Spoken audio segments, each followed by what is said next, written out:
So, hello, Troy and Brian, and welcome to the show. I've been looking forward to this conversation for a while now, and I feel fucking blessed that you're both here today. And I'm excited to bring our conversation to the listeners. Would you like to start by introducing yourselves to the listeners, Troy? Yeah, sure. My name's Troy. I'm one of the co-hosts of I Was a Teenage Fundamentalist podcast.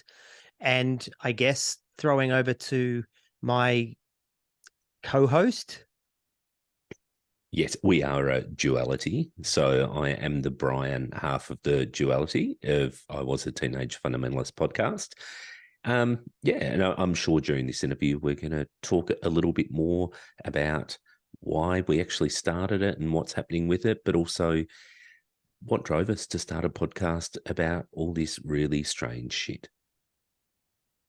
And from listening to some of your content, there certainly is some strangeness in each episode. You're on season 4 now, I believe, Troy. I was listening to some of the content yesterday. How many episodes roughly per season do you tend to do, or do you not have a set number? When we first started, we were going weekly. And so I think our first season was about 20 episodes. And then the second season was about 20 episodes. And we did them both in 1 year. So now, though, we got a little bit overwhelmed with all the editing and all the research and everything that goes into it. So we now release every other week, or as we like to say in Australia, every fortnight.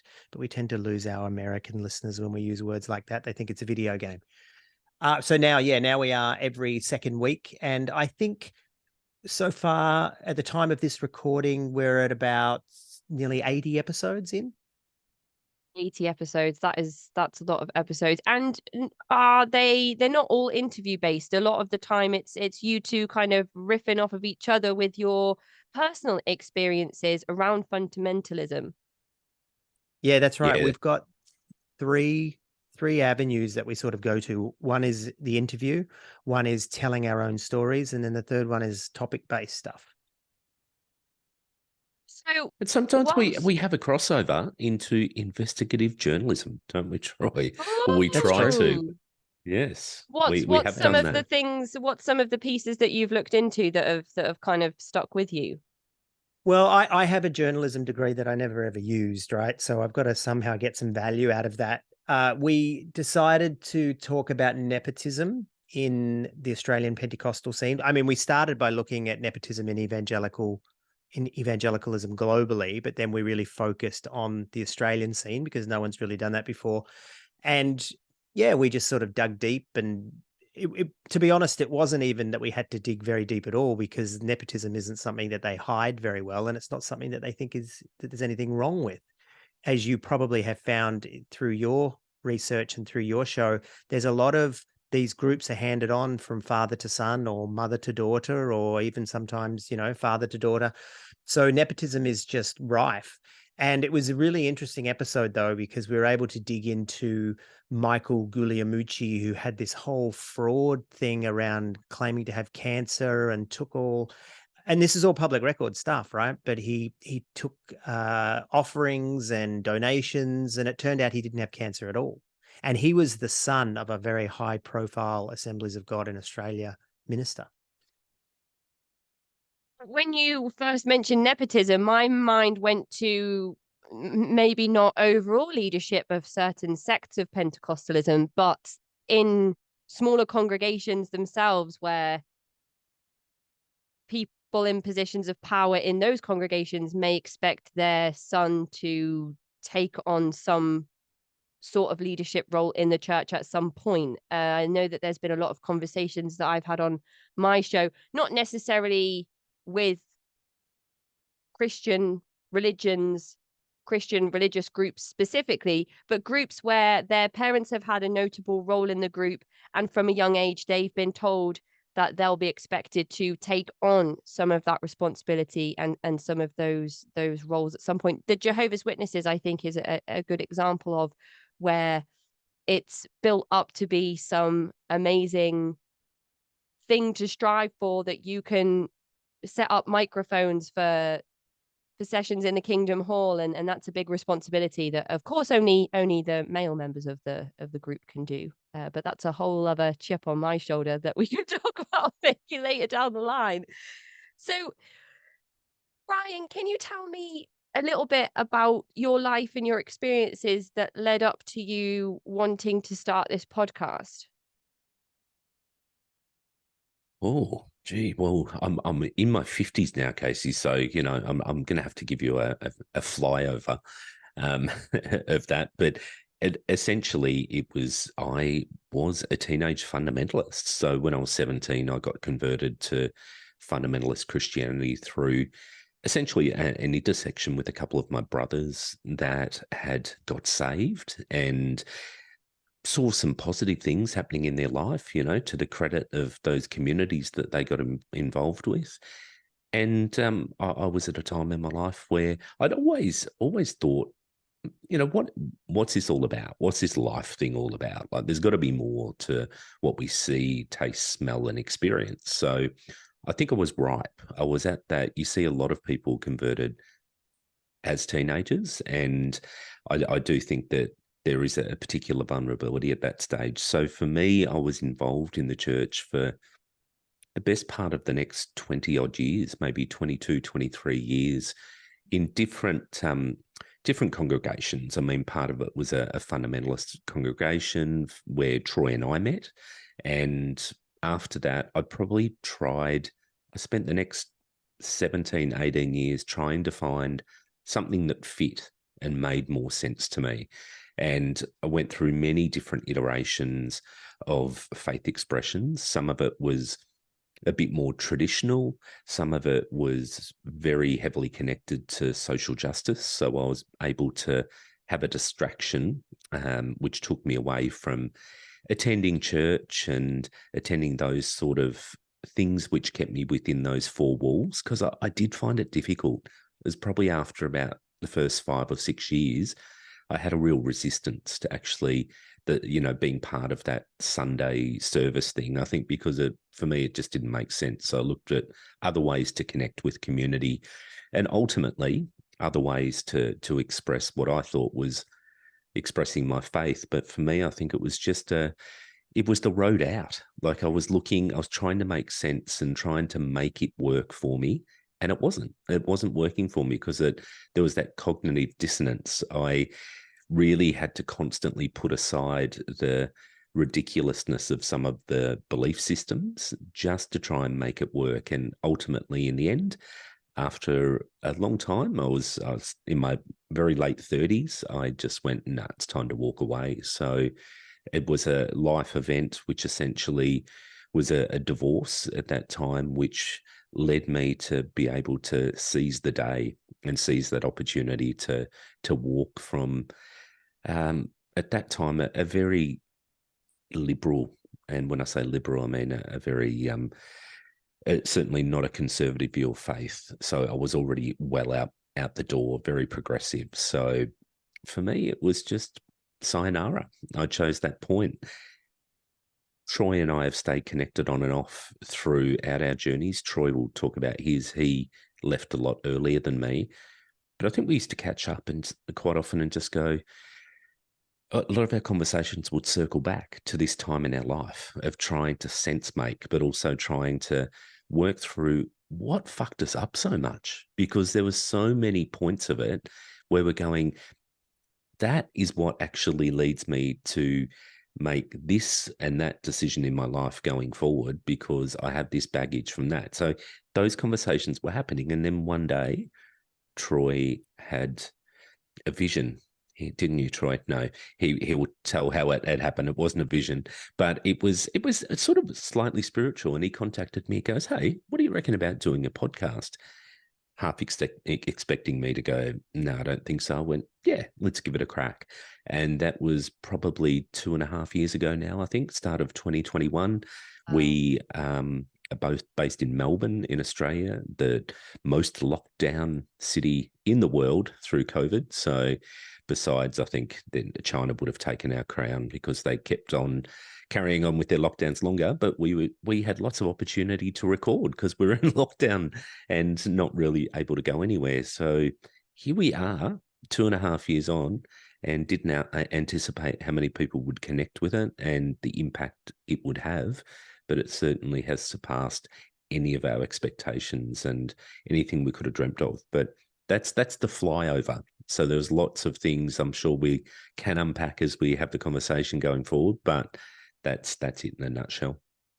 I think it's awesome that you've been able to maintain your friendship throughout your respective journeys, especially if Troy left a bit earlier, as you mentioned, Brian. But what I think is really interesting is that you decided to sit down to unpack your own experiences, and in turn are most likely helping so many others do the same with theirs as well.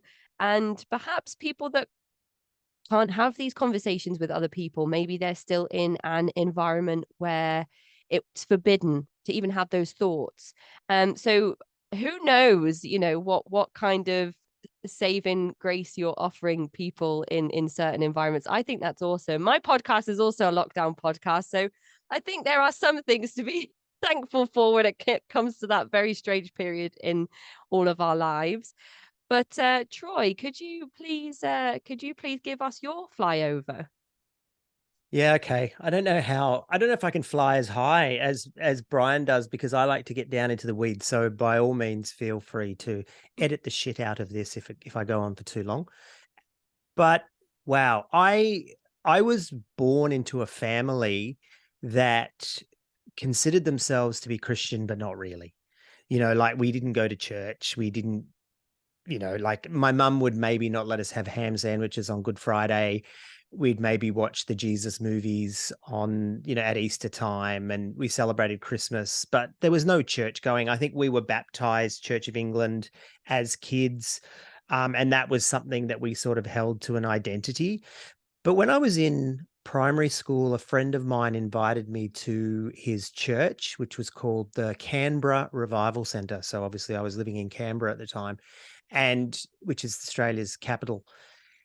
And the thing about Canberra's a funny town because a lot of people are involved in public service, a lot of people are involved in the military, and so people sort of come and go from Canberra. And so when you get into a town like Canberra, it's usually you don't have your family there, you don't have, extended friendship networks, unless you've one of the few that have sort of been raised there. So I think people are quite needy, and people are sort of in a more of a vulnerable position. And so the Revival Centre, which was this Australian Pentecostal, and I'll say unashamedly, cult, I'm sure on your show we can say that word, they were quite a large group in Australia. They'd had quite an impact through the 50s, 60s, 70s, and by this stage it was the 70s. And so I went along with my friend to his church, and it was very typically classically Pentecostal. So they'd sing hymns, but they'd also sing choruses and clap their hands. And it was really quite fun. And I thought I was a Christian, and so I'd go along with this.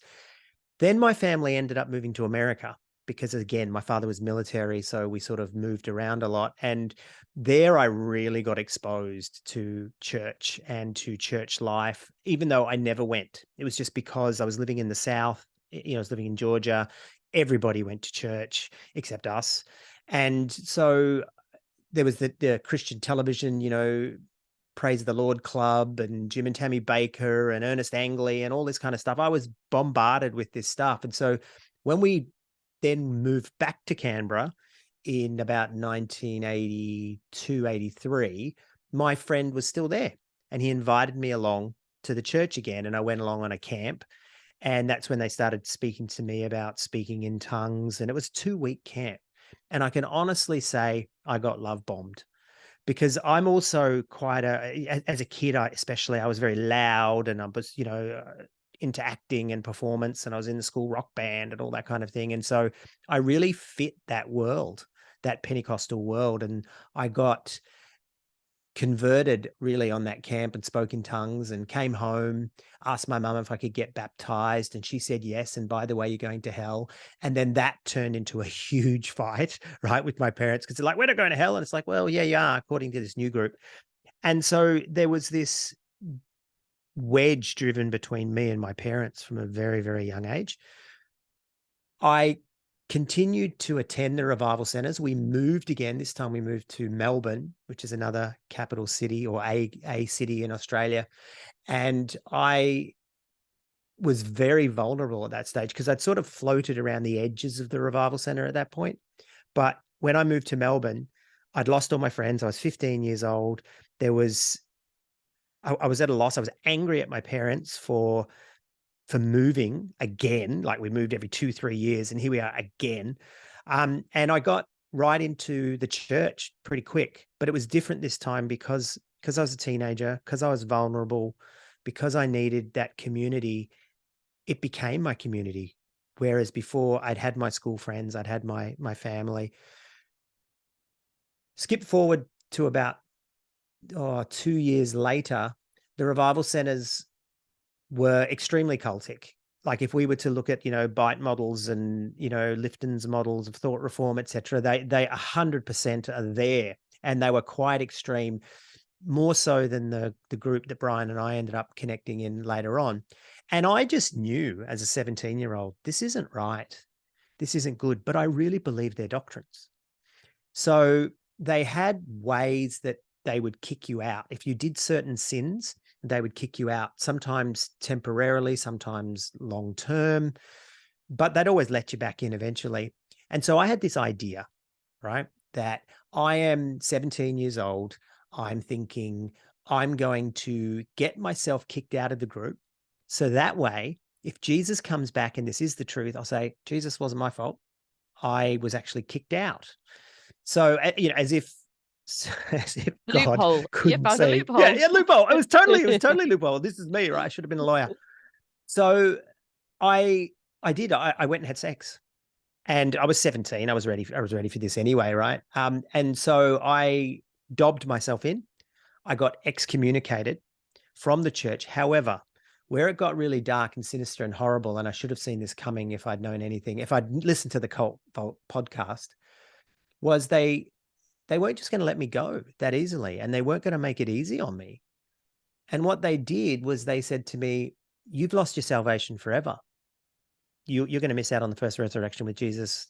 And I believed all this, remember. I was thinking I was just going to get out, then I was going to take off, maybe one day join another church. No, you've lost your salvation. And so the trauma and the impact of that, Casey, I had no idea at the time. It's only as an adult looking back. It was profound. And so my, get out of jail escape plan didn't happen. I was a mess. And more than that, they said, you can only come back when you get married.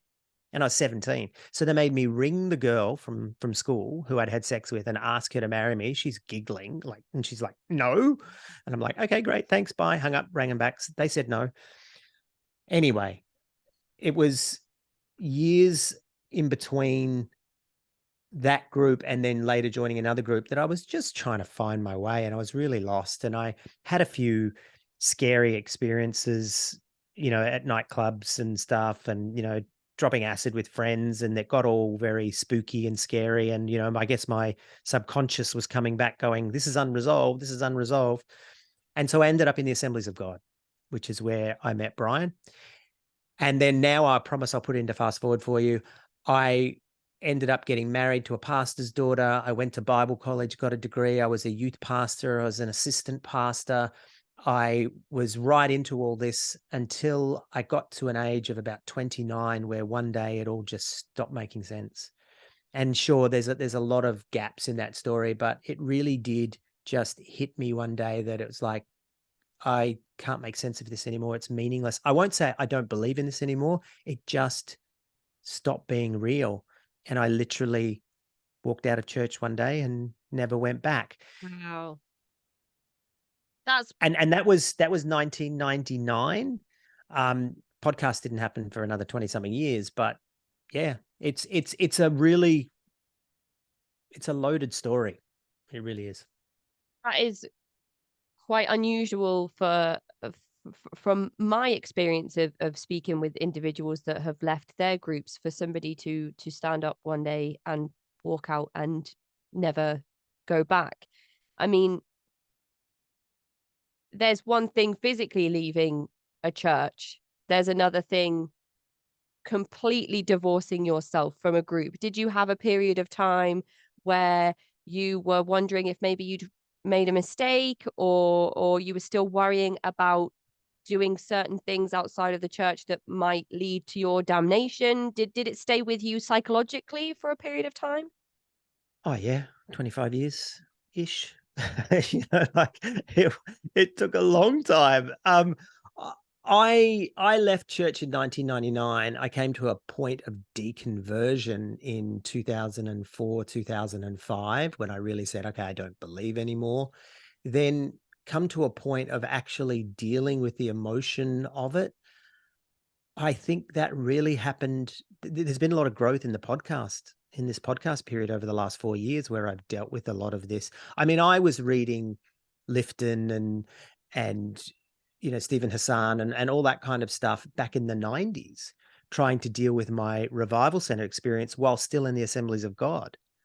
So I there wasn't one moment for me. It was this ongoing process for me, even to the point where I would say, Casey, as much as I want to say success and life goes on, I'm still dealing with this stuff, still to this day.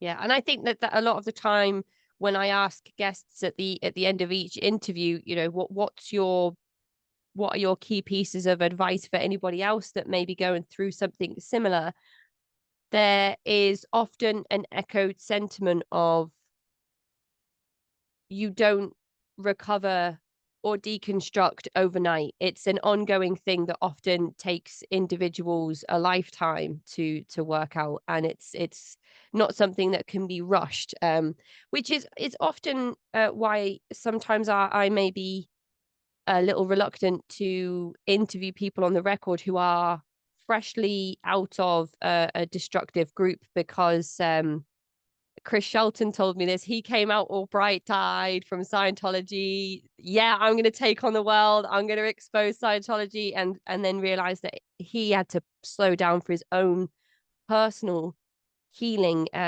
from the things that he had experienced. But it's interesting that you said you were reading anti-cult material in the 90s to deconstruct from a previous experience, whilst being situated in something that was very similar but maybe a little less extreme. Did you realize that's exactly right?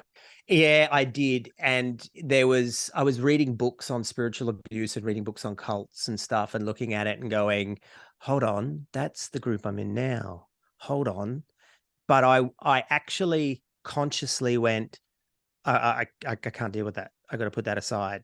I'm not going to look at, but at the same time, I was acting on what I had learned, and that's where I got ejected from the Assemblies of God, because I started standing up to it. I started questioning it. I started visiting pastors and saying, but what about this? What about that? And then it all just sort of came undone. But I didn't call the Assemblies of God a cult until Brian and I were doing the podcast. And we kept talking about it being culty, and it's a little bit culty, and it's that, this is cultish and that's cultish. And Brian and I said to each other one day at pretty much the same time, it was, I can't remember who said it first, but it quacks like a cult. It walks like a cult. It's probably a cult. And we're both just like, yeah, it's a cult. So having done that and saying that has cost us some audience too. Because some people they're like, oh, that's not a cult. The Revival Center might have been a cult, or the Jehovah's Witnesses might be a cult, but the Assemblies of God, or Pentecostalism, and we're unashamedly open about saying, no, it's a cult. Yeah, but the seeds have been planted by that point in a few of those listeners, I imagine, that have left. Because if somebody has been through certain experiences and they want to try and understand them, you mentioned in one of your, I think it might have been your first episode, where you said, we are not coming to an audience of Christians, but we're also not coming to an audience of atheists. We're two people that were religious and now we're not, and we're just trying to talk about what happened to us. We're not specifically targeting a demographic of people that identify as spiritual or non-spiritual, which I really appreciated, because I want to learn about all of these things, but I'm not interested in necessarily joining any of the groups that I'm looking at. Just like to learn more. So that's the kind of perfect middle ground for someone like me. And if an And can I say, individual, Casey, can I say that's a really good place to be, not wanting to join any of the groups that you've researched?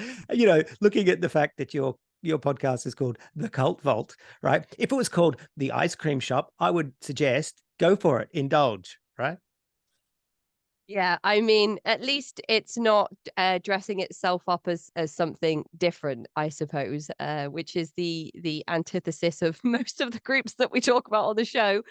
But if you were somebody that wanted to unpack your experiences by listening to two friends who have been in the same group or something adjacent, because, you know, Pentecostalism, all from the same playbook, just different variations and interpretations of certain bits of scripture and so on and so on and so on, as with all branches and sects within Christianity and every major religion.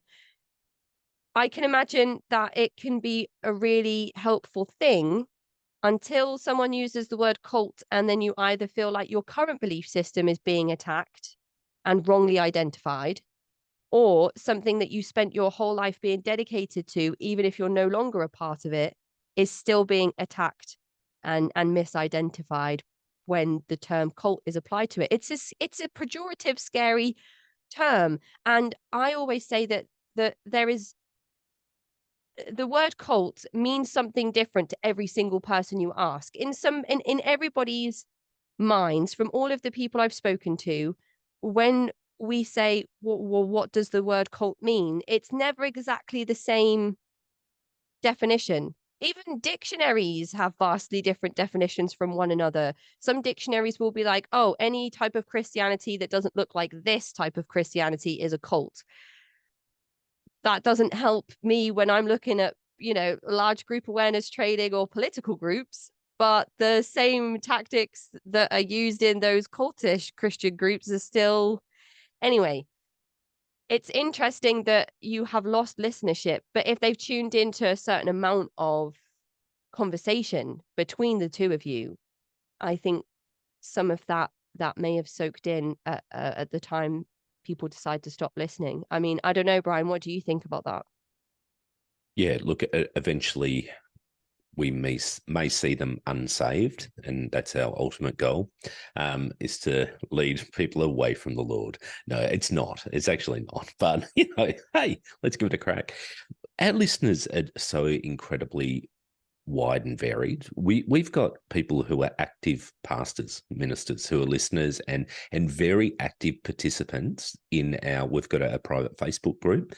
Some of them are the most active participants, and not in a negative way at all, because we really do protect the space, and it's evolved into a bit more of a therapeutic community on there, where people quite often throw a question on there and say, hey, I'm dealing with this or that, or I watched this show the other day and it just set off triggers from 20 years ago. How do you deal with it?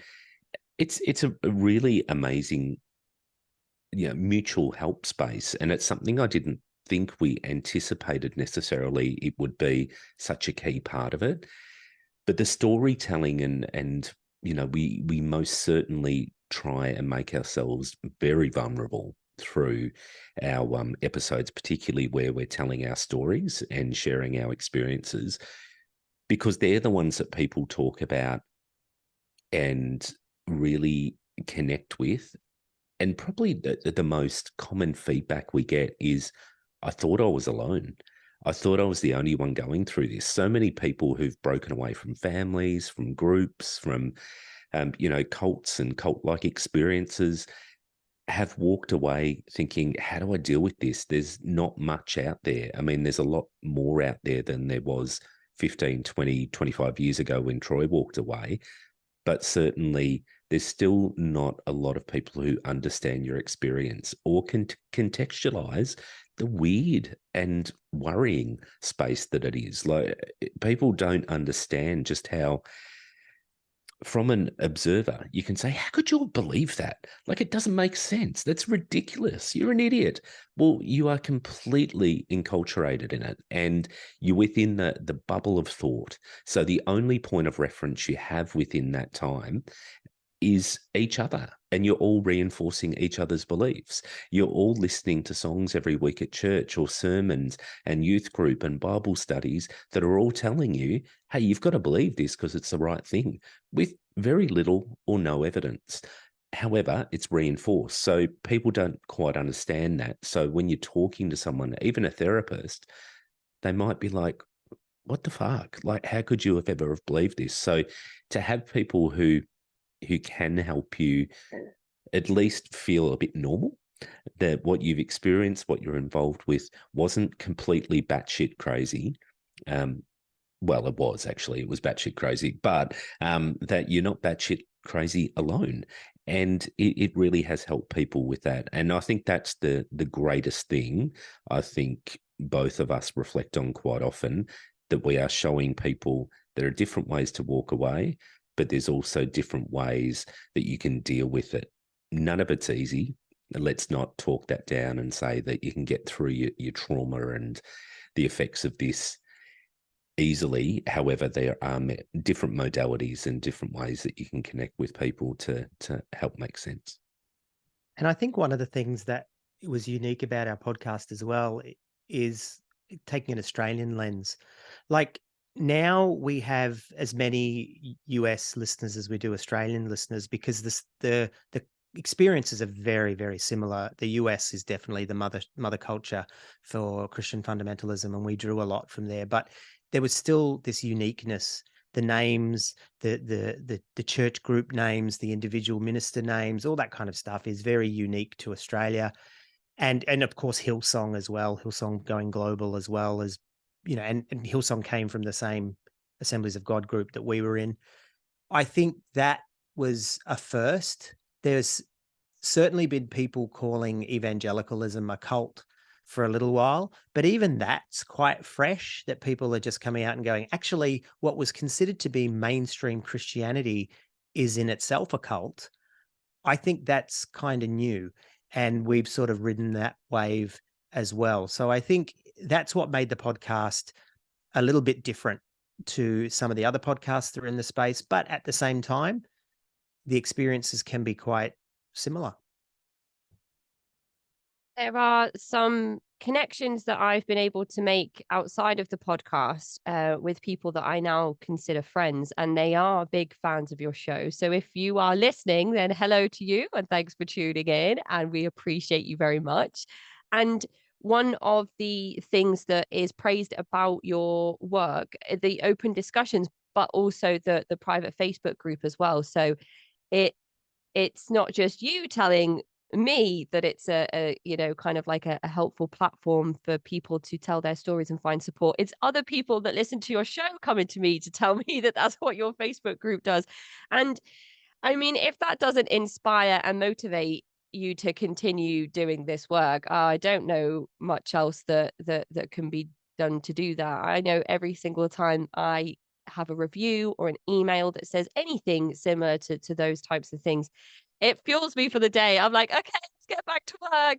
On those days where you're flagging and you're thinking about the washing piling up and you're thinking about other things that you have to be responsible for, and this kind of these podcast deadlines, those little emails, they do wonders to just get you up on your feet and cracking back at the work. So that's really incredible feedback, I think, from people that listen to your show.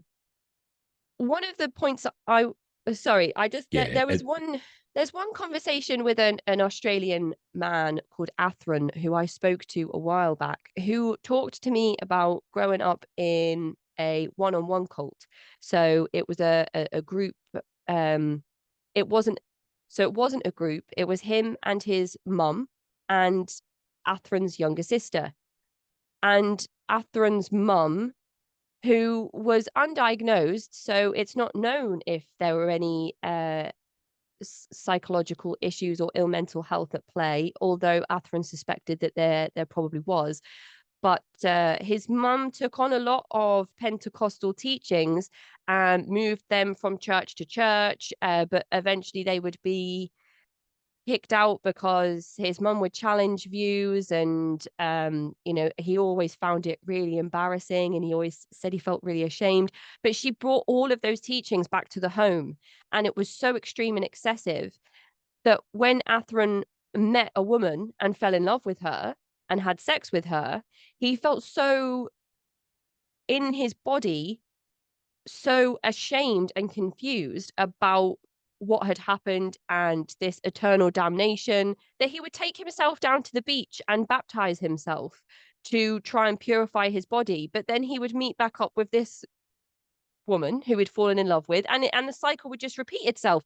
So he felt like he was imploding, and that kind of made me think of Atheron's story, Troy, when you were talking about when you were kicked out of the church for having sex and dobbing yourself in. Dobbing is another good word that we also use over here in the UK.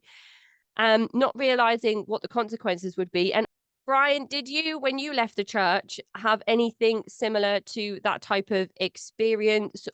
And did your journey end when you left the church, or again, did the psychological side of the teachings stay with you well after you left? Yeah, look, for me, I think the death of my faith was a very, very, very slow death. And it was something that I think happened potentially over around about 15 years and potentially even longer. I was never a very good evangelist. I could never tell people about my faith. Some of it was because I was embarrassed, but I think deep down, I didn't really have a deep, deep conviction that this was right. I was always a spiritual person before I came to Christianity, believed in many different things, but certainly none of it was Christianity. I had no exposure to it before I actually got converted at 17. For me, I think the doubts were the constant thing, and the things that didn't make sense. And when I couldn't keep the cognitive dissonance at bay, I would pull out one little Jenga block at a time, and one would be virgin birth. One would be, that bit of the Bible is surely not literal. Surely Jesus loves homosexuals. Surely you can be a practicing a person who's gay and a practicing gay person and a Christian, because there's quite often two schools of thoughts. You can be gay, but as long as you're not crossing that line of practicing. And a lot of people will sit there and go, oh yeah, Jesus loves gay people as long as they're not practicing gay. So, you would incrementally go along this path where you would get to a point where those classic tenets of Christianity, what's left of them, pretty much nothing was for me. And I was involved in church in terms of community, because they're the things that I really loved about it. I was really connected loved the people that I was in the communities with. They loved me back. Acceptance in most of those communities is conditional. However, I do think that I did find particularly some really close connections with people where it really was something that wasn't conditional. They were very accepting, but that wasn't enough. Because the key focus of being a Christian and believing the Jesus story just no longer made sense. So at that point, I probably hadn't believed for about 2 or 3 years of pretty much anything before my marriage fell apart. And it was that point where I consciously made that decision to go, okay, here's a break. I'm going to seize the day. I'm going to use this break to actually walk away and never go back. I don't think I thought too much about Christianity for a long time, because even those things like a belief in hell, I hadn't believed in that for a long time. I thought that was a crock of shit. And so by the time I walked away, there wasn't that fear to pull me back to go, if you don't go back there, you're going to end up in hell. I was like, nah, don't believe it in any way. to stop praying a long time before this as well. So I think Troy has made this observation before, that I was practically atheist for quite a while, but I was stuck there with those connections. So I think I left relatively gently. I still have connection with many of the people who are still involved in these churches. I probably don't catch up with too many of them very often, but there's some that I still have an absolute deep respect for, and the way that they live their lives, and they aren't those classic judgmental assholes who have no interest in you except to bring your soul with them. And I think good on them, as long as you're not harming anyone. So for me, it was a gentle leave, I guess, is what I can sum up. And I'm pretty happy with it. Like I don't actually look back on any of it and go, what if that was right? What if I'm missing? I think I'm so far out the other side that it just doesn't bother me. I think it's incredible to hear you talk about the power of belief on the opposite side. You are in this insular environment where everybody bolsters each other's belief systems, and the fear and the community and all of the other consequences and repercussions are constantly thrown at you if you leave, if you have sex, if you do this, if you do that. Then when people are telling you you're going to go to hell, it's almost like you've flipped a switch or flipped everything on its head and gone, the power of belief tells me there is a hell, but now the power of my belief tells me there isn't, so I'm not going to hell. And I know it's not as black and white or as simple as that in any realm ever, but I think it shows just how powerful your mind can be when you're able to take back control of your own thoughts and critical thinking. And I think that's a really cool thing that you've just expressed there. I'm not sure I've ever heard anybody say it like that before, I guess, is what I'm trying to say. Look, I think some of it is, I almost did therapy on myself. So I'm a social worker professionally. So part of it was, and it's not an easy thing to do, I guess, but I was able to employ some of those therapeutic interventions almost on myself as I was walking out and walking away. So I was able to analyze it a bit differently, I think, and maybe that was something that assisted. But also it was very much one of the keys of my studies in social work was you have to come to the table with the assumption that everyone's good and everyone actually ultimately is born good. And it was a very opposite to Christianity. And it was interesting that secular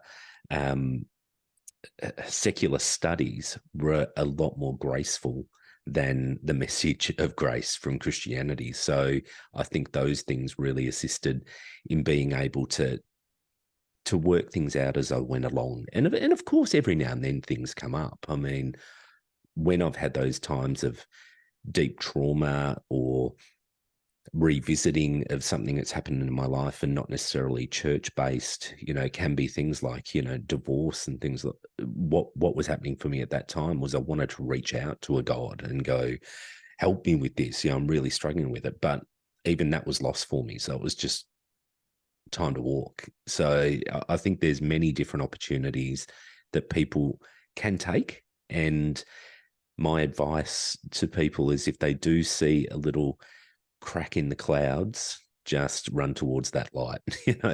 Just get out while you can. And if you make a mistake, you can always turn back. That's okay if that's your choice. Some people, it's like quitting smoking. You might have to try and walk away half a dozen times before you can completely break the habit, but give it a go. Yeah, that's right. Quitting smoking. Yeah, shit easy. Do it all the time. I think one of the things that's sort of come up recently in some of the interviews that we've done has been the idea that we were taught self-loathing in Christianity. And I think, like I was saying, the idea of Christianity being a cult and people openly saying it's a cult. And look, maybe people have been saying this for millennia and it's just that we've just worked this out now. But I don't know. I think the idea of ex-evangelicals starting to use the word cult to describe evangelicalism, I think it's a fairly new thing, because it was so mainstream and so much a part of society that is, sort of historical Christianity, that you weren't allowed to say that. We're not the Jehovah's Witnesses. We are the evangelicals. We are historical Christianity. So, the Mormons are a cult, Jehovah's Witnesses are a cult, but we're not. And I think being able to take that label and apply it, and being able to use, those standards and those criteria is something new that's happening in the space. And I hear it now on a lot of different podcasts, but also this idea of self-loathing. I don't think, Brian and I weren't raised in the church. We were converted in as teenagers, hence the name of the podcast. We were taught self-loathing. It wasn't something that came naturally. It wasn't something that was inbuilt in us. We both came from families, we had our shit, don't get me wrong, but we weren't taught that we were bad. By the time we left church, we doubted ourselves. We doubted our ability to make choices. We doubted our ability to discern what we wanted for ourselves, because, what's that verse, Brian? The heart is deceitfully wicked, and, all this kind of stuff that you get taught. And I think that is just cultic. It may be a lot bigger than a, Jehovah's Witness group, or a lot bigger than, some sort of new age crystal cult, Bhagwan Rajneesh or whatever. It may be bigger than these groups, but that doesn't mean it's any less culty or any less damaging or any less impactful. I think, as something that I talk about a little bit as well, and I'm sure, Brian, with your work around social work, you've looked into this or done training around this as well. As a teenager, your brain is still at pivotal developmental periods in your life as well. So I'm sure that there have been studies done that show the impact of, just indoctrination, for want of a better word, just for this conversation, as a child, someone born and raised in, and also somebody that joins at a young, vulnerable age during their development as well. I imagine that there are studies done on the influence on a teenage mind or an adolescent mind. And I reckon that those studies would be interesting. I have a friend that's a social worker, and she always brings me models that she's had to look at for training that she's doing. And it's sometimes it's around online grooming prevention, and sometimes it's about grooming for gangs intervention. And she brings me all of these different frameworks on how to stop children being brought into gangs, how to stop children from being groomed online. It's the same stuff that is like how to prevent someone from joining a cult. It's the identifying markers of how a person might recruit for a gang, how a person might groom a child. I could not believe the parallels, but they just have different names. It's so striking how similar all the different frameworks are for those types of things. Is that something in your work that you've come across, Brian? You're able to link back the training that you do for work to the experiences that you had in the church? Sadly for me, I don't actually work directly with clients these days. No, I haven't for about 10 or so years. I'm in other positions. However, I definitely see the similarities with, I definitely see those things that come across my desk in terms of reports and cases that may need a review or may need to be escalated or reported, that you definitely see those similarities in the way that people are, I guess they're preyed upon. You're absolutely right. And some of it is quite sinister and intentional. And I think in Christianity, it is intentional, but maybe it's intentional for different reasons in most of these groups. So I think one thing that we try and remind ourselves is, I think a lot of the people that we were involved with were pretty genuine in believing that what they were believing and trying to get other people to believe was right. And absolutely, it was exploitative, and some of it was absolutely manipulative. Absolutely, it was. But a lot of it is learned behavior as well. So I think it is something that is normalized because you are within that reinforcing bubble with each other. But certainly I think some of those things where you do see very damaged people, particularly in churches, it does attract quite damaged people. So you do get a mix of very interesting humans within that little microcosm of a church. So there's so many traumas in people's lives that have brought them to want to be part of this group as well. And I do think that there is definitely a preying upon those more vulnerable members of the community when you're, and you see this by people, again, out of the goodness of their heart, they might be running a local soup kitchen or a food hamper program or something, but they're Christians and they want to see people saved and believing what they believe. So they don't want to see these people go to hell. So they're definitely using their gateway to those most vulnerable members of the community to be able to offer them the ultimate solution. Yeah, that's right. We can bring you to heaven. These individuals that have nowhere to sleep at night are homeless people. They need a meal, but what they need more than that is the word of Christ. So we'll bring them a hot meal and then we'll tell them what they should be doing with their beliefs. It sounds quite similar to the 12 tribes, with their yellow delis, where they're like, come in and have all this amazing cheap food that's been, put together by people being labor trafficked. And, that's a whole other rabbit hole that I would go down. So something that I just tried to find there, a post on Reddit from the cult subreddit. Somebody posted a book a couple of weeks ago that was like, hey, I found this old school book, and it was like how to recognize cults in our society. And on the front, it was like 4 squiggly lines that cross over. And at the bottom, like maps where you like kids maps where you have to try and go in one end of the wiggly line and come out the other. So it was that kind of artwork. And at the end of all 4 pieces of string, so to say, there was Seventh-day Adventism, Jehovah's Witnesses, Christian Science, Mormonism. So the book was trying to say that the 4 main cults in the world are, as you mentioned before, Christian-based groups or groups with Christian influence. If you're going to look at Mormonism, it has Christian influence, but really was kind of like bastardized by Joseph Smith, some people might say. The 4 main non-Christian cults of Christianity. I just thought that was really interesting.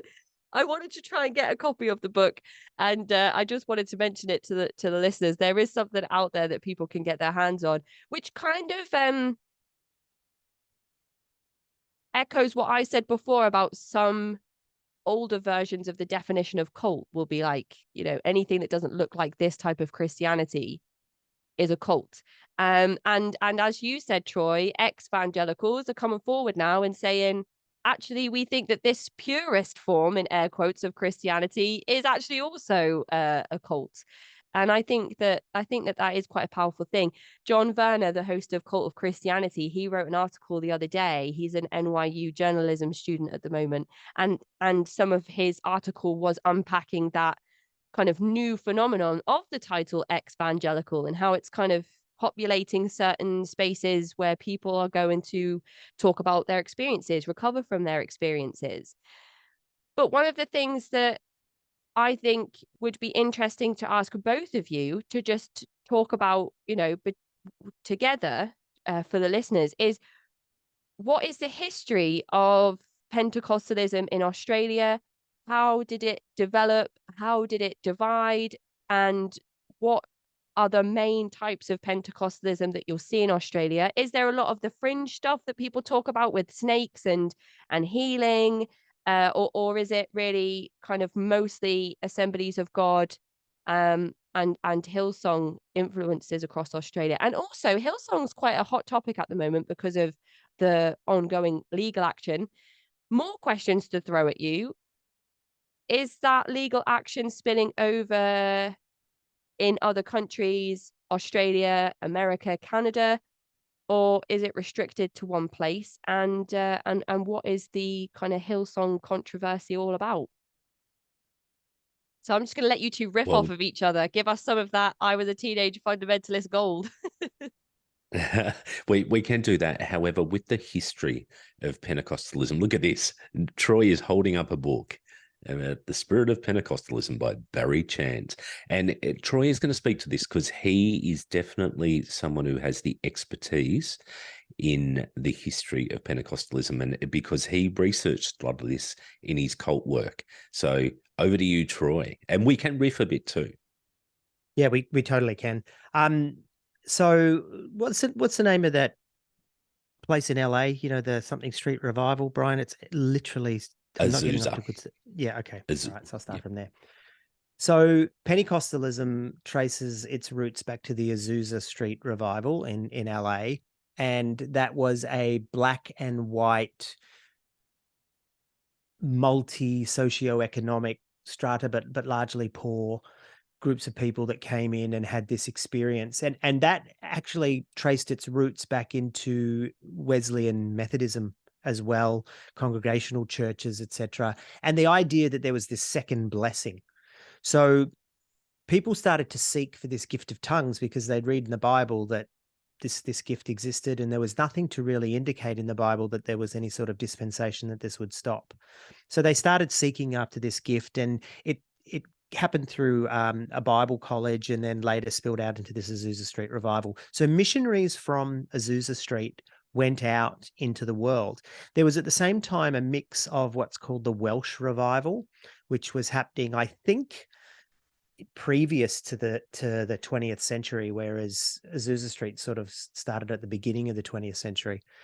And both of those streams came into Australia and churches were started. Interestingly, the large percentage of Australian Pentecostal churches were started by women. And so there was a very strong female presence at the beginning of Pentecostalism in Australia. You had the Assemblies of God being the largest Caucasian or white denomination that had sent people out. And there was a guy by the name of Kelso something, and he came over. It was funny. I remember the name because there were people in our church named after him, and he'd come from the US and he came over to Australia. He started pushing the Assemblies of God brand, but you also had people connected to the Apostolic Church, which was another Pentecostal brand. You had people connected to the Foursquare movement, which is Amy Semple McPherson, and a number of denominations formed in Australia. So you had the Apostolics started to grow. You had the Assemblies of God, originally called the Pentecostal Church of Australia, later rebranded the Assemblies of God. Then you had the Christian, what was called the National Revival Crusade, which was another group that had broken away from the Assemblies of God and believed in this British Israelism stuff and believing that the lost tribes of Israel were actually the Brits. I know, sounds wacky, but hey, this is the Cult Vault podcast, right? And these groups all there was a lot of cross-pollination. There was a lot of mixing of services and of congregations. They weren't hostile to each other because they felt that they had a very similar message. But at the same time, they started to become, sort of brand aware and push their own version. And really the biggest became the Assemblies of God. So in Australia today, you've still got CRC churches, you've still got Apostolics, you've got the Assemblies of God, you've got the Christian outreach centers. There's a whole heap of them. But the one that really grew, I think really over the 70s, 80s and 90s was the Assemblies of God, which is what we were involved in. That, I would think still to this day, even bigger than Hillsong, perhaps in terms of just sheer numbers, maybe not in terms of impact. Our former Prime Minister, Scott Morrison, here in Australia was a member, or still is a member of the Australian Christian Churches. Brian Houston, who was arguably the founder of Hillsong, he was the head of the Australian Christian Churches into the 90s. So Hillsong didn't exist. Hillsong was a part of the Australian Christian Churches, and the leader of Hillsong was the leader of the Australian Christian Churches. For a lot of reasons, whether it's, financial, whether it's about control, however you want to see it, Hillsong eventually broke away from the Assemblies of God or from the Australian Christian Churches. I'll use those two terms interchangeably, right? Because it's the same group, just two different names. And one thing that Brian and I point out a lot is nobody loves a name change like the Pentecostals, right? They change the names of their churches, the names of their denominations all the time. And it's not always to distance themselves from scandal. Sometimes they just think, let's rebrand, old Coke, new Coke. So anyway, the whole thing with Hillsong was that they broke away still having very, very strong ties. As a matter of fact, my Bible college lecturer, certain pastors of churches that I've been involved with in the Assemblies of God, Australian Christian churches, are now Hillsong pastors, and they would still consider themselves very strongly tied to the Australian Christian churches. And I think that's something that the media globally misses a lot. And maybe they don't. Maybe they just don't care. It's just that we were from that scene. But the Australian Christian churches and Hillsong, governmentally, financially, constitutionally, are different organizations, but they are from the same root, right? From the same base. And so when people say to us, were you in Hillsong? Our answer is yes and no. No and yes, because it is really the same group. And we had left before Hillsong had sort of come about. So anyway, so today in Australia, you've got a lot of the Australian Christian churches imitating the Hillsong model, even though they're not part of Hillsong. And of course, globally, you see that a lot too. So nobody makes more noise. Nobody wears the brand louder and prouder than Hillsong, but they're not necessarily the largest of the Australian Pentecostal churches. Beliefs, structures, etc., are the same. It's quite funny, isn't it, Brian? The church that we're a part of, they now call themselves a Numa church, and the pastor calls himself the global senior pastor, which is hilarious. That's what Brian Houston calls himself now, or used to call himself, and now Phil Dooley does. But they call themselves the global senior pastor because they have these churches in all different countries. But the comedy of the church that we went to is it's like there's 3 churches, but they've got this vision that I've got to be like Hillsong, so I'm the global senior pastor, even though there's only 3 churches. It's kind of funny.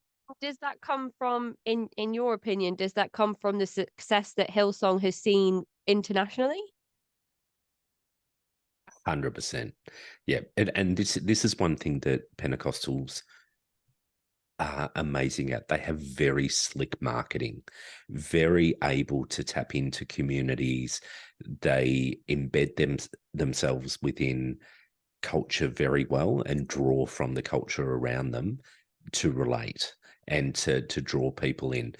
And it was similar when I remember going to the church that was like, oh, and I got converted into a surfing type church. So it was a church that was in a surf community on the Gold Coast in Australia, and people bare feet and shorts and surf gear and stuff. And I thought, oh, this is really cool. It reflects everything around me. Is not that I'm consciously thinking that, but then you're in there and you realize that, oh yeah, that's what got you in. But you've got to change. You might not have to change the way you look, but you have to definitely change the way you act, you think, and behave. So all of those things become intentional. And Pentecostals are brilliant at that. And I do think that is something that is intentional around the way that they market themselves. Hillsong is enormous. I mean, they pack out stadiums several times a day to have services. I mean, they're absolutely huge. However, I think if you pulled in a Pentecostal from 30 or 40 years ago and brought them forward to a service at Hillsong now, they would not recognize it as a Christian event necessarily, because it's even the songs are very much about you. They're very introspective. They're not talking about this God that you're worshipping more often than not. I mean, yes, there are some songs like that, but the trend is towards an introspective song. So they're the things that I think society definitely likes to think of self. So all of those things work well.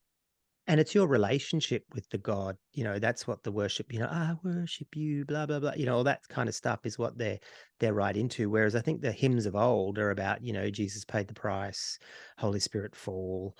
And I think we were on the cusp of that, weren't we, Brian? That, when we were leaving, it was moving from singing, how great thou art, to This Is the Great South Land of the Holy Spirit, which is one of the songs that we were singing, or, you know, I Trust in You, or it was this idea of relationship with God, this personal relationship with God, which is a very evangelical thing and a very evangelical belief. But I always say that they took the worst of 80s and 90s Pentecostalism. They took the absolute worst of it all and ran with that.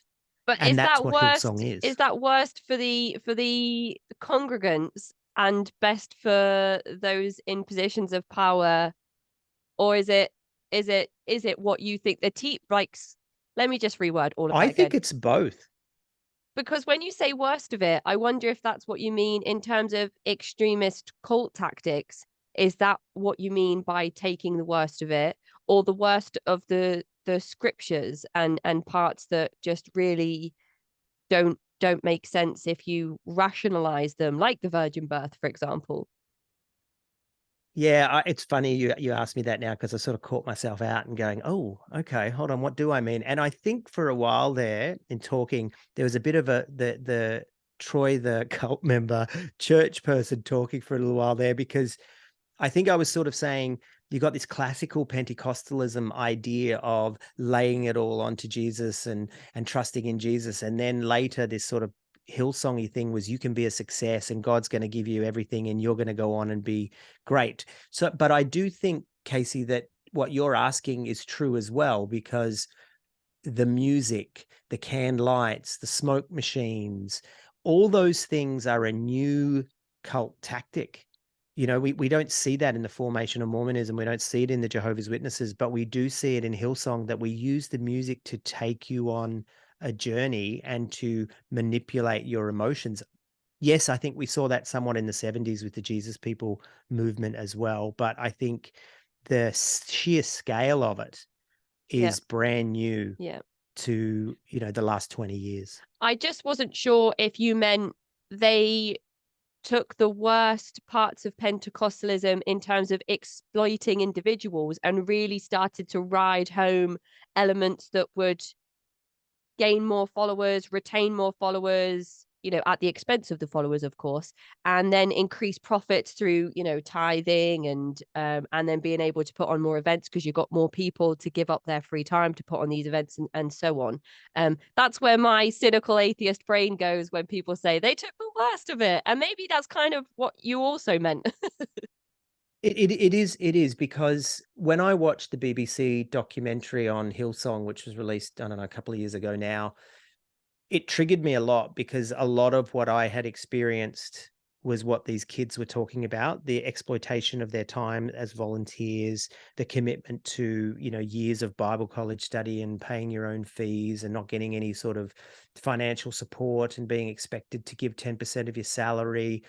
But what used to be for us, what we called Youth Alive, and this is really where Hillsong got their model within the Australian Christian churches, we used to have these huge youth events, maybe 2 or 3 times a quarter if you were lucky, right, annually. And Hillsong turned that into every week, in fact, multiple times in the week. We used to, you know, fill up stadiums with churches from all over town and have this kind of Hillsong-esque experience. And that was literally in the 80s and 90s. But then Brian Houston took that model and said, okay, let's run that every week. Let's run that 4 times a Sunday every week. And so in that sense, that's what I mean by they took the worst. And I think it's very manipulative. I don't think, you know, we know that the music is very powerful, and the ooh-ah, you know, string sound while the person speaks very quietly into the microphone and tells you that Jesus is calling. All that kind of thing was being done in our day. So none of this is new, but the sheer scale of it is new. The introspective elements that you mentioned before, I feel like people that have been on the show talk a lot about how things have changed now that there's a lot more of a digital influence. So we've had lockdown and we've all, you know, hopefully remained safe and distanced ourselves from people that we hold near and dear.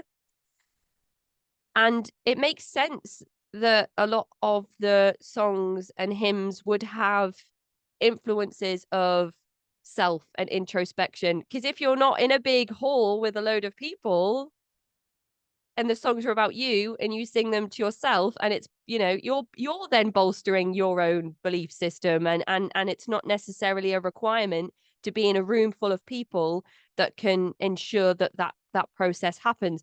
So that, in my mind, could be a possible motivation for changing, because not just with COVID, but I feel like in general we're moving more around physical social spaces, unless, apart from when you're pressured to go to church or encouraged to go to church, whichever word you'd like to use.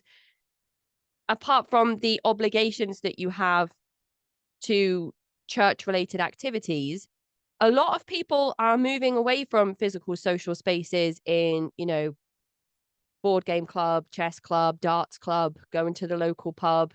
And people are spending more and more time in their houses on their own, or, with a small group of people that they live with, because we have everything we need in our houses. No one has to go out anywhere to get anything. We're in an age of instant gratification. So I suppose making things about you and keeping your faith strong and you having that responsibility and it all lies on you also makes a lot of sense, in my little whirlwind mind. I think, Casey, there's a contradiction there. I think you're onto something, but at the same time, there's another stream going on, because you're singing the songs about God and your relationship with God, and it's just you and God, and you're in this stadium and the candlelights, and you got your hands in the air, but you're in a room full of people doing exactly the same thing, and that's been going on for a really long time, right? That's not new to the lockdown in COVID. So it became the message became, what can God do for you? What can God give to you? God wants to make you rich. God wants to make you successful. God wants to make you powerful. But he's going to do that for this community of people. Then we're all together in this space. And I think what the attraction to that is because the very thing you're talking about, and I think this was happening even before COVID as well, that people feel very disconnected society-wise.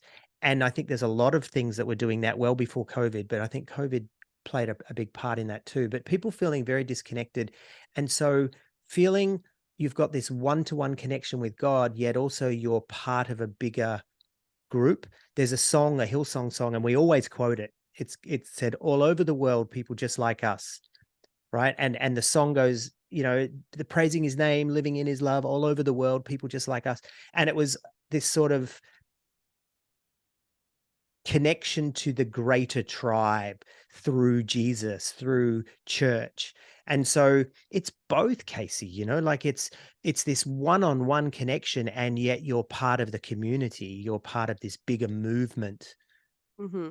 And that's the really good insight that comes from speaking with individuals that have the knowledge and lived experiences of these things, because I could speculate all day long and I could be on the money or I could be way off the mark. And it's only when individuals can come and clarify those things or offer those perspectives that come from lived experience that we're able to kind of nuance those ideas or kind of finesse them a little bit. As listeners will know, that listen to the show, I just ramble on and I can never articulate what I'm trying to say. And most of the time I could be making sense, but some of the time it can take an individual to say, actually, that's not 100% what it looks like. And I need those discussions, otherwise I can't move forward with my own knowledge and education. So I just love these types of conversations. So thank you for that. One of the things I was going to ask the two of you is if you think Brian Houston was looking at the mega church televangelist movement that was happening outside of Pentecostalism and thinking, wow, look how well that's doing. I'm going to take some of those influences, apply them to my movement, and then throw out some other stuff that's not doing as well. Oh, he has exploited that space. You've only got to see it now that he's walked, well, not walked away, but been pushed out, who he's hanging out with. He's hanging out with all the big names of evangelicalism, like Joel Osteen. I mean, they're the people he's aligning himself with now. I have no doubt that those connections and the growth strategies, the ability to plant churches, you would have connections in those cities where I don't know how many campuses Hillsong has now, but it's in the dozens. And you would definitely have your connections within that evangelical community to be able to go, hey, we're going to be planning one here. Let's import some people here to really start that up. Let's have a marketing campaign. And in itself, obviously when you start a new group, you want people to know about it. Some may say we're just being cynical in saying they market it and all that sort of thing. But the reality is they do that, and most of it is exploitative, and it was very, very intentional.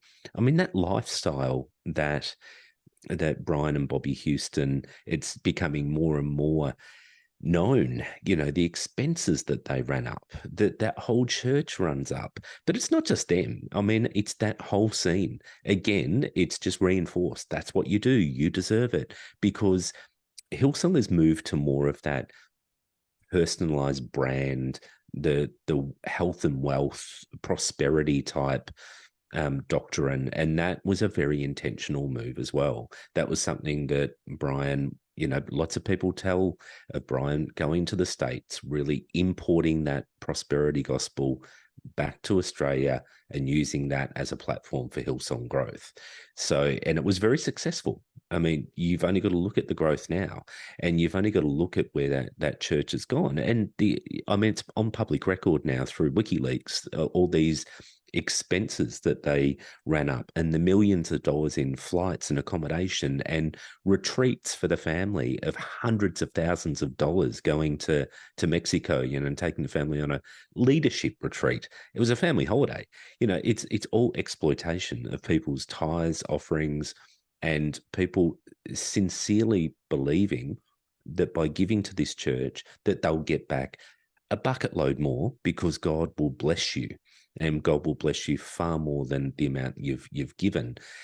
That's exploitation. I mean, if you're using that for those purposes that has been made very public, you very well know what you're doing when you're encouraging people to give money and what you're encouraging to give for.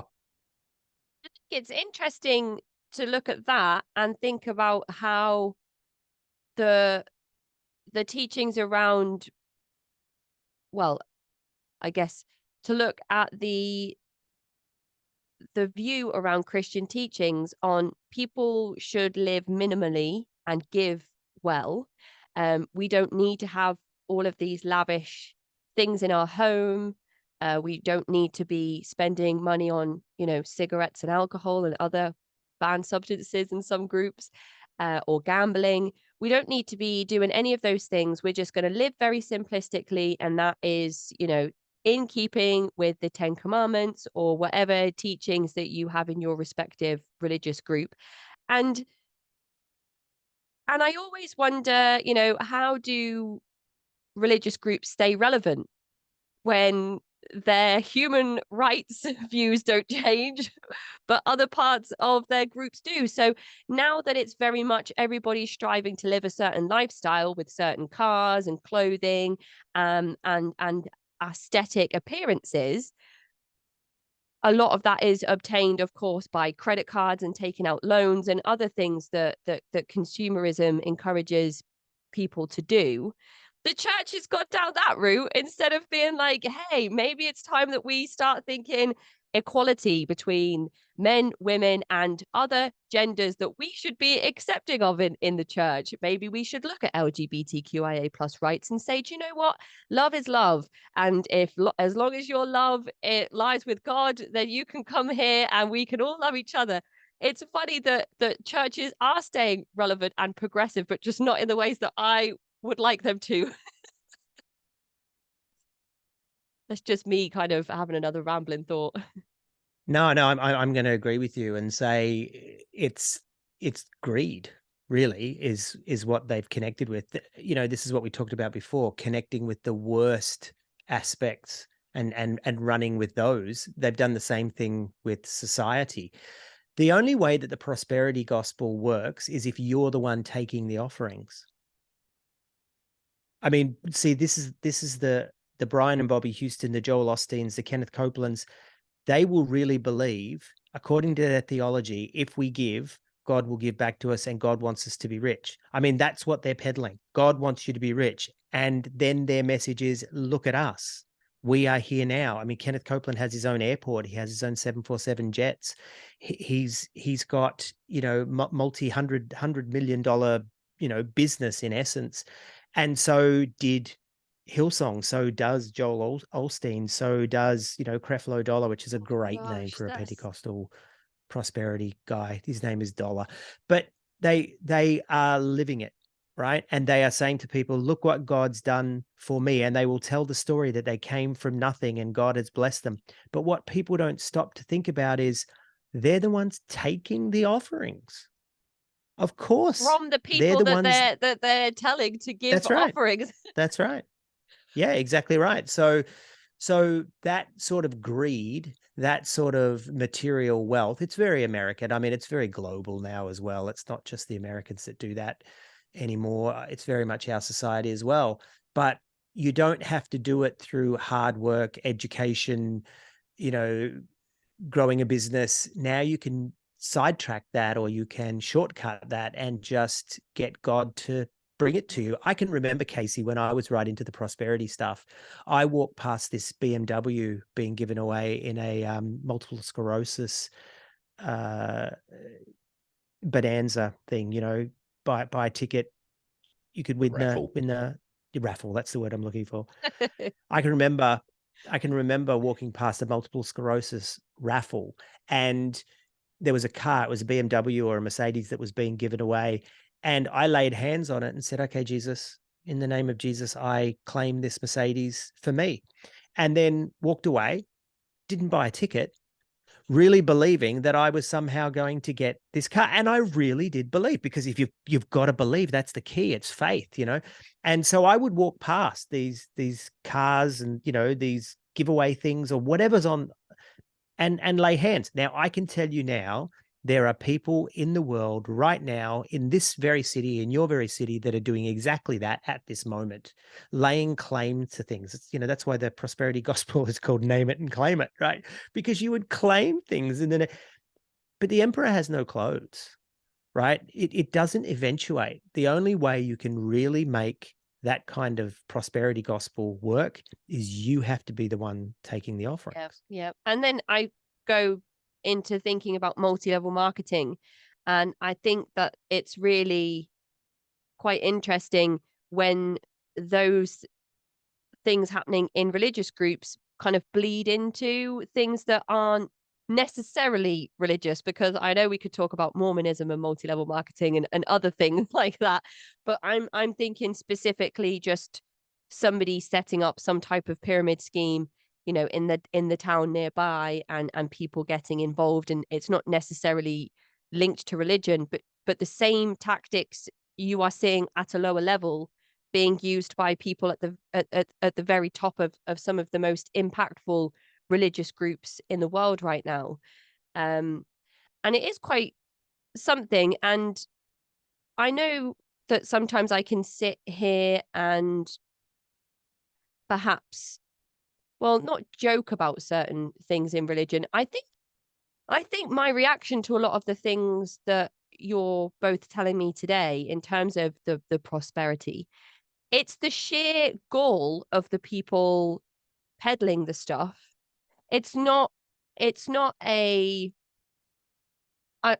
feel deeply saddened by individuals that are embroiled in these groups. And it's the gall of the people in leadership, and also how they just keep going one step further and one step further. But there is a bit of a reckoning for Hillsong at the moment, so I didn't know if either of you would be able to offer some information about that, because it's not all green grass and roses for that movement at the moment. Look, I think a lot of things are getting exposed, and it's causing a shake-up. I think you're right.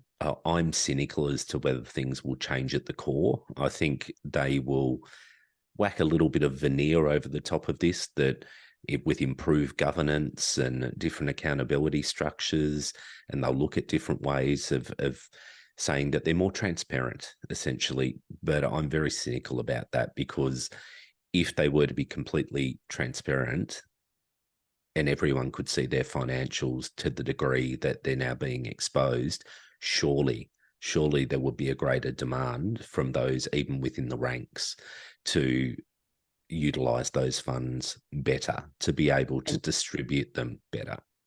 And you know what's missing, Brian, as well, is nobody, people are talking about, better governance, better transparency. Nobody's come back and said the prosperity message is wrong. Nobody from Hillsong is actually challenging the theology. It's just practice. And the theology is what is underneath it all. Yeah, absolutely.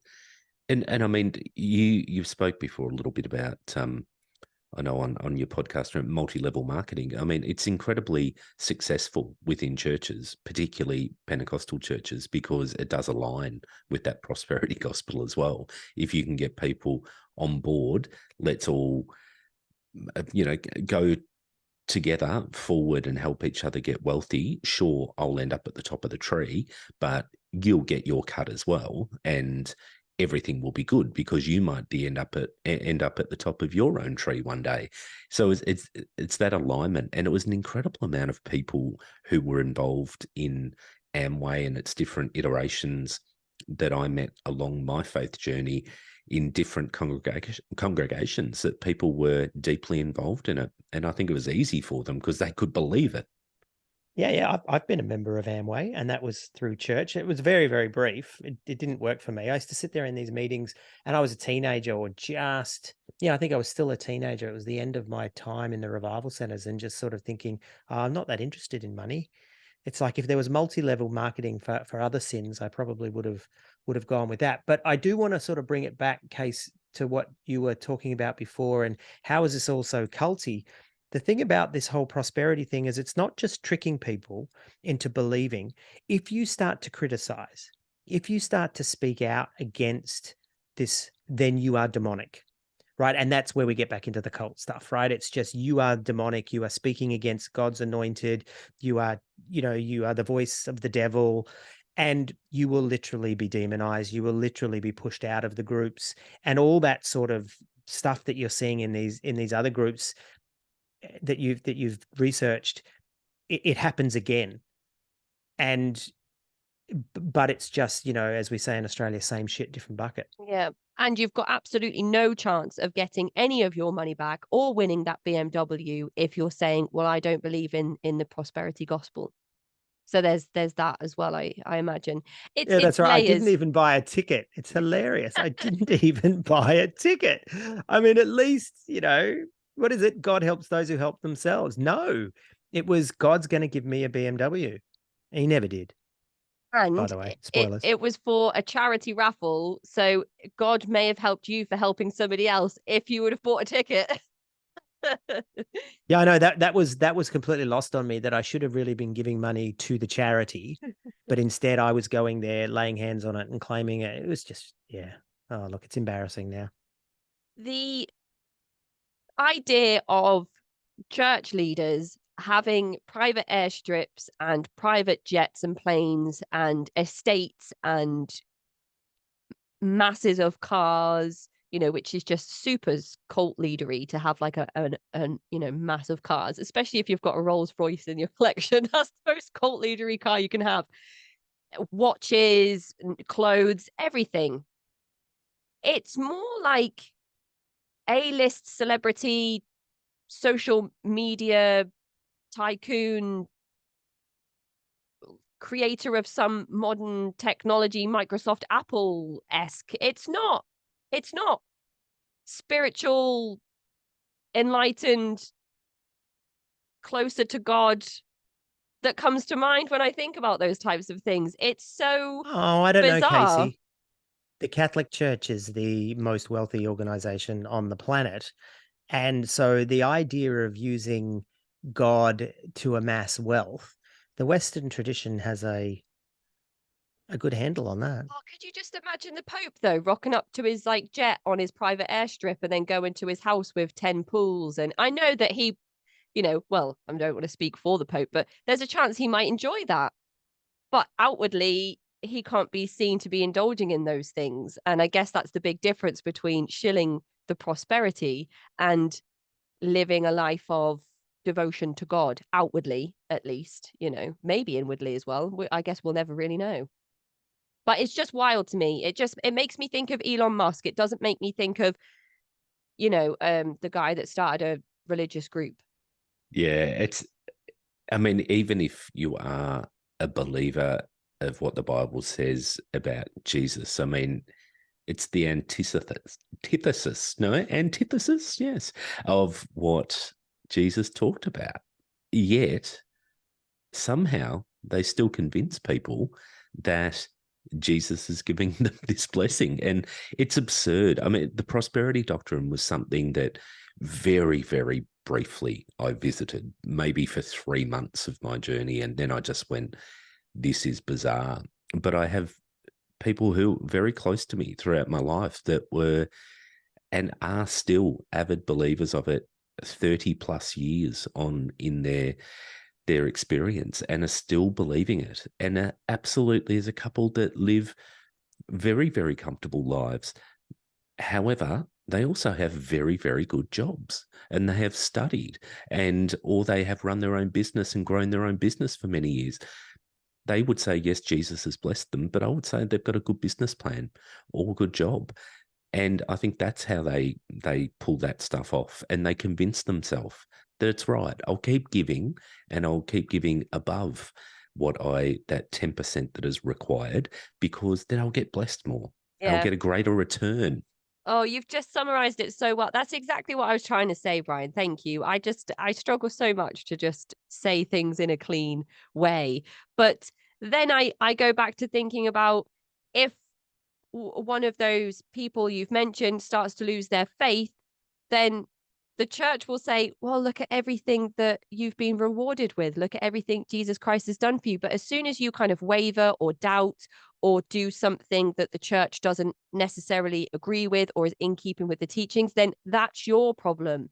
You have an issue in your core, in your roots, in your belief, in your relationship with Jesus Christ. So it's very, as you said, conditional. And that must be so damaging to individuals to have that kind of back and forth experience and be like, oh, so Jesus Christ can reward me with all of these things, but then when I need support, it's my fault and I'm on my own with that. And I think then if people aren't having successes in life, are they then doubting, Jesus's love for them? Maybe they don't have a good business model. Maybe they're on the breadline. Maybe, they struggle to clothe their children and send their children to school with healthy meals. And then are they thinking, well, Susan and Dan, they buy into the prosperity gospel and look at their business is thriving. Look at all their money. Maybe I'm not doing enough for Jesus Christ. And what's even worse is people have come on this show and told me that leadership will then say, yes, that's exactly what's happening. You're not giving enough, and that's why you're not getting enough back. And then you wonder why there's a guy shooting the former prime minister of Japan because his mother spent their whole lives giving all of their money to the Unification Church. So he lived a life of absolute neglect and he was just bereft his whole life. So, I mean, this is where I get like angry at things. I think people, of course, are entitled to their beliefs. You've both spoken about how there are people that you respect and admire that still buy into the belief system or are still part of the community, whether they believe the teachings or not. But it's the people that are exploited. It's the congregations where leadership are intentionally abusing members. And then if they are unintentionally abusing members, they should be educating themselves. And I imagine that's why you have a lot of active preachers and pastors listening to your show. I know I have a patron who always comes to me and says, I listen to your episodes before every service because I want to make sure that I never put onto anybody in in the church house any of the things that people talk about on your show. And I think that that is hugely admirable. So there's no excuse for intentionally or unintentionally exploiting and abusing members of your church, especially when you're drawing teachings from a book that literally is like, don't do any of those things. Gosh, it makes me so angry. But anyway, let me get off my atheist soapbox and just I was just about to say, preach it, sister, preach it. Again, it's probably easy for me to sit here from this position and say all of these things because I have not had those experiences that you've had, and I know that they're a lot more complex and than me just sitting here saying, you know, people should just stop doing what they're doing. I don't think so, Casey. I think you're 100% right. It is that simple. It is that clear. It is that hypocritical. It's just that when you're in the middle of it, there is just so many of those tactics that are forcing you to diminish your critical reasoning, to diminish your sense of independence, to diminish your trust in yourself and your ability to discern. The thing. Like, if leadership stopped doing those things and people could make critical, informed decisions about where their spirituality lies and you know what groups they want to be a part of because it positively benefits them the most and fits their morals and you know their way of life, then that would be great. But people aren't giving seekers, searchers, people born in and raised in groups that opportunity because of all of those tactics and those methods being used. And I just don't think that, oh gosh, I'll stop. And if they stop doing that, Casey, then you'd be out of a gig. Yeah. Because they wouldn't be cults. Yeah, exactly. Oh, I'd love it one day if I could say, you know, hello everyone, this is the very last episode because there's no more content out there. That would be the best day ever. But let me just finish up our conversation today by asking the two of you, what has your podcast journey looked like? I listened to your first episode yesterday, and then I listened to your most recent episode back to back, because I always think it's really interesting to listen to the evolution of people's podcasts. There was a plane flying over in your first episode. There were dogs barking. But today we've spoken, and you're both very much kind of clean, crisp sounds and you know, uninterrupted, because Zoom calls can't always go that way. So I just wondered if you could both tell the listeners what that's been like. I think the greatest thing for me, and I say this to Brian all the time, is the people that we get to meet. You know, like we interviewed Bart Ehrman the other week, and I remember when we first started the podcast, we reached out to Bart Ehrman. He's a biblical scholar, a non-believing biblical scholar. And we reached out to him and he's like, no, you know, he wrote back and said, congratulations, great thing. He was very polite, but no. Whereas now the podcast has grown and we were able to get him on the podcast. We've been able to interview people that had been very close to some of our key Christian heroes when we were still in the church. I love the people that we get to mix with and the people that we get to interview and the people that we get to have these conversations with. And for me, I think that's probably the most rewarding part of what we do. But I will also say, and the reason why I wanted to start this podcast was I wanted to tell our stories. I really wanted to get out there and say, this is what fucking happened to me. And sometimes it's really embarrassing and hard to do.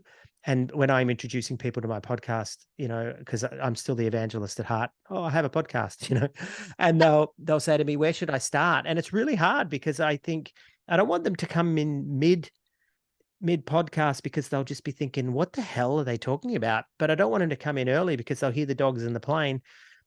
I know, I love that. I think it gives it the overall tone. I think I you can see us grow, that. I guess. Yeah. I don't know. I think that the interviews have been just some of the most fascinating people that we've had to meet, that when we were in church, we just wouldn't have played at that level. And now that we're outside and we don't care and we're turning the tables and we're, you know, calling down fire, as we used to say in church. Now we get to talk to some of these people. What about you, Brian? What do you think is the most awesome bit of what we do. And it's not the money, because there isn't any. Yeah, there's certainly no money. I can tell people that. Yeah, look, I think we have become a lot more slick, and we often do go, oh shit, those early episodes. But I agree, there's a richness in those because we were just starting out. We were telling our story. The most raw and I guess entry points into the podcast sit there, so they are incredibly important. And we have talked a couple of times about, do we re-record them? And we're like, nah, it's all part of the journey. So let's leave them there. I agree, Troy, the people we get to talk to, but I think also the impact, it's incredibly humbling to know the impact that we get through the many messages on socials platforms, but also via email. You know, we do get interest from media as well, and that's very humbling, because it's like, why do they want to talk to us? And you've got to remind yourself sometimes, hey, you guys are experts in this space, and you forget about that. You forget about your experiences, and what makes you an expert in the space is the fact that you have lived it, and you're able to actually talk really plainly to people who may be experiencing it or a danger of entering into it, and give them a few handy hints. But I think that impact of people saying, I don't feel alone anymore. I feel like I'm supported. I feel like I've found my people. You know, I never fit in church, but here you are providing a community and a place where people can go, I actually feel like I can start to heal, or at least I can do this in a very safe place. And it's something we've made some very, very intentional steps along the way. A few of them have been to not be another angry podcast, but to be one that comes in and offers a little bit of grace, dare I say it. However, because, you know, we could have been them, and to some degree we were them. So any stones that we throw, we're throwing at ourselves, because we have been in that place. But also, I think just the ability to just come with the beauty of the internet. You know, I mean, people can pick it up. This can be their reference point that they can tap into anywhere. It's incredibly humbling. We've just had so many people that have started on that healing journey. People that have said, I've never spoken to anyone about this. This has been my dirty little secret, but it's one that's been eating me away. So all of those things, there's so many great things that happen, and we've got a privilege to be part of it and play a very small but potentially key part in helping people find each other, but also ultimately find themselves. And I get to see Brian every fortnight as well. That's kind of nice. You're More both often. in Melbourne, but like how far? Because I know Australia's like, you know, this is probably going to be, people are going to be like, Casey, learn your geography, like 5 times bigger than England. So probably even bigger, or maybe not. We're 18 minutes apart, Casey, 18 minutes apart on the freeway. And yet we still don't record in the same room. We still do it digitally. When it said Troy is joining your meeting room, I was like, are they going to be together? And then you just said you get to see him every fortnight. You could go see him every day. You could go see him twice a day. You could go and see Brian as many times as Hillsong people get together for their, you know, quad people daily.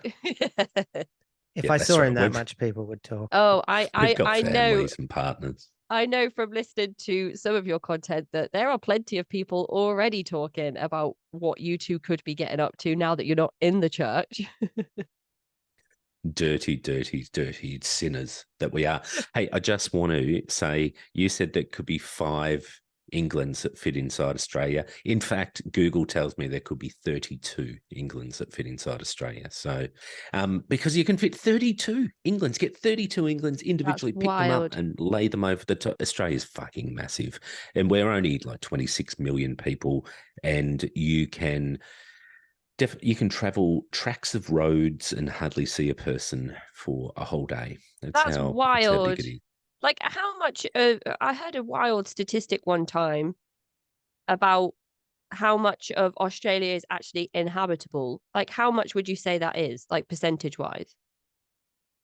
Over 90% would be uninhabitable, because it's desert. Like it's a deep desert. Like it's stuff that you very, very difficult to live in. I mean, Aboriginal tribes and communities from 50, 60,000 years ago still inhabit some of those lands, and it's still an incredibly harsh place, even with the technologies that they carry forward of 60,000 years. So look, most of Australia lives on the coast. Central Australia, communities are relatively small comparatively, but most of Australia lives on the coast because we have great coasts, and we have beautiful animals like crocodiles and box jellyfish that make it so safe to go in the water. Everything's gigantic, giant versions of, it's like Jurassic. It's like everything in Australia is just what's the word? Fucking big. Fucking big. Everything is I can't think of what the word is, like excessive, like your churches, your Pentecostal churches. So I just looked egos here. of the ministers. 7.6 million kilometers squared. So actually, I'll just clarify for everyone listening my absolute stupidity when it comes to geography. Australia is just a bit smaller than the whole of Europe. So there you go. And I'm talking England. I'm not even talking the UK. So I'm talking about, like, just that bit in the middle, not everything surrounding it. And you should know that, Casey, because I think technically you still own us. Yeah, no, I don't like that. I remember going over to visit my friend in New Jersey for the 4th of July one time, and we stayed at on the Jersey Shore. At first, it didn't go over too well with some of the neighboring campers that they had a Brit in their caravan. And then everyone had a few drinks and they were like, we're celebrating our independence from you. So it turned out to be quite the weekend. Yeah, unfortunately, we haven't got to do that yet. But when we do, we'll send you pictures. Well, I mean, the Queen passed away, so who knows what will happen now with all of that political stuff. But yeah, well, the King's birthday holiday is coming up. I noticed that they've changed it. It's not actually King Charles's birthday. It's just, and it was never even actually the Queen's birthday either. But we have a day where we celebrate. It used to be called Queen's Birthday Long Weekend. Now it's called King's Birthday Long Weekend. I saw that in the Google Calendar. So the times they are changing. They are changing, and it's an odd thing because most of the people I know don't even remember a time without the Queen. There's been previous queens, but she's the Queen. So, but yeah, I was just thinking then when you were talking about Australia not being able to be lived in most parts of it, maybe they should be swapping some trade secrets with the guys over in Salt Lake City, because I'm sure that they could teach them a thing or two about moving into places that no one can supposedly live in. And I will round that up by asking if both of you could give the listeners some key pieces of advice for individuals who may be looking for spaces to heal and deconstruct, for people who might be thinking about leaving their own spiritual groups, and for people who have been out for a while and are still feeling some of the effects of the groups that they were a part of. Casey, we connected with an organization which is US based, but they now have a presence in different places throughout the world. And one of them is Australia, and that's called Recovering from Religion. And Recovering from Religion is a 1-800 number, at least is in Australia. I think it's also recoveringfromreligion.org is their website. And they do some peer coaching or some peer support around people that want to leave or are questioning their religion. We find that for ourselves, I mean, there is our Facebook group, which we invite people to come along and be a part of as well. But we're also quite aware that we are not specialists in this space. We're not counselors. And so we are always looking for organizations, for specialists that we can hand people to so that they can give them that real psychological, therapeutic support, really, that we can't give. So I would say look at groups like Recovering from Religion, but there's so much good stuff out there. There's podcasts like ours. There's a number of really good podcasts out there. There's a number of great books. I would find those online communities and then start to explore the different resources that are out there specifically, you know, whether it's steering you to YouTube clips, whether it's, you know, going to meetups, whether it's, you know, the podcasts like yours, podcasts like ours. There's just so much out there now. When I was first stepping away, which was 1999, there was so little. I think there was one bulletin board, and it was a bulletin board group, and it was called Walk Away from Fundamentalism, I think it was called. And even that was just really sparse, but it's so different now. So I would, again, connect with you know, your different communities that are tied to podcasts or tied to different authors or tied to different specialists, and then put your feelers out there. But I would also say it's a long process, and it's a, you know, you got to be kind to yourself, and, you know, Rome wasn't built in a day. Yeah, and look, I think my advice would be trust your gut. Like I think intuition is underrated, and if there's things that you're questioning or you're in a space where you're going, I just don't, this is really never really landed with me, it doesn't make sense, trust that intuition. Ask questions, and don't necessarily just ask questions of those in the group you're in, because you'll hear the response that will be a typical response. Ask it of trusted people you have outside of that space. And if you don't have someone trusted, ring an organisation like Recovering from Religion. They have the Secular Therapy Project as well, where they can tap you in with a therapist that's not religious, who you can bounce things off. I know that might be a stretch for some people because they won't trust people that aren't singing from the same hymn sheet as them in some ways. So, but do it. Just really don't be afraid to ask those questions and take actions on those questions. I wish I had left sooner. I wish I had been brave enough to walk away before that point of convenience where my marriage broke down. I wish I had have actually said, you know what, I haven't believed this for quite a long time. I wish I'd walked. I wish I'd asked people the questions that needed to be asked, and also made myself more open and feared less. I know people can't make a decision to fear less. It's sometimes a very incremental thing. So again, just trust yourself, and also have some trusted others around you that you can be open and vulnerable with as well. Love that. I think that's really important. Rome wasn't built in a day. Be kind to yourself, and remember that there are people around you that can help you, that love you, and will understand that it's a slow road. But yeah, I mean, the Facebook group, for example, if there were any listeners that were interested in becoming a part of that, would they be able to reach out to you and find out how that's possible? Yeah, just go onto Facebook and just search for I Was a Teenage Fundamentalist, and you'll see the listener community there. Just click and join it. People can go to our website, which has connections to everything about us. You can read about us, but also about the podcast, about all the different groups, all those sort of things. So that's www.iwasateenagefundamentalist.com. So it's a fairly easy one, but there's a lot of resources and connections there as well. And shameless plug, find the podcast wherever you find good podcasts. Yes. That's perfect. That was going to be my next question. So that leads us to the end of our discussion today. We've talked about a little of your personal experiences, respectively, in your religious groups, how you joined, what it was like during your time inside these groups, and how you were able to leave, deconstruct, and how you have healed and continue to heal. We've also talked about the history and evolution of Pentecostalism in Australia, where that came from, how it's changed, what it looks like today, vastly different, as we've learned, and how it is now internationally recognized, which I think has been a really interesting discussion.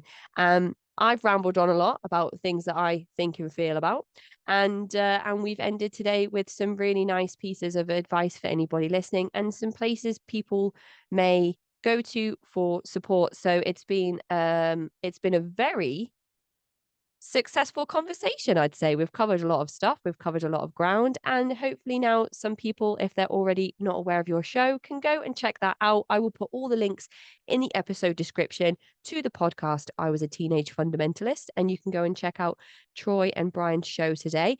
And if you happen to be somebody that has a podcast about cults, or adjacent to that, we also have an Instagram chat where we all get together and swap our trailers for our shows with each other so that we can all shamelessly plug our shows in that nice little echo chamber that we have going on. So thank you so much, Troy and Brian, for your time today, for all of the work that you do, for allowing yourselves to be vulnerable in your podcasts, in your Facebook group, so that others can begin to do exactly what you've both been doing on your show. And I appreciate the time that you've given me today. It's early here, but it's late there. So much.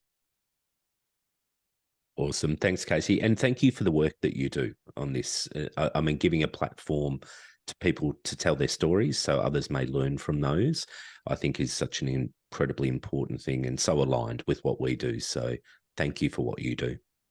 Yeah, and I think sometimes you're a little bit self-deprecating, saying, "Oh, I've never been in a cult," but I love the fact that you've never been in a cult because you bring another perspective and you can be free of some of the pain and some of the, the trauma which holds us back sometimes. So keep doing what you're doing, and thanks for having us on your pod. It's been awesome. Thank you both so much. Enjoy the rest of your evenings, and I'll speak to you soon. Take care. Bye. See ya.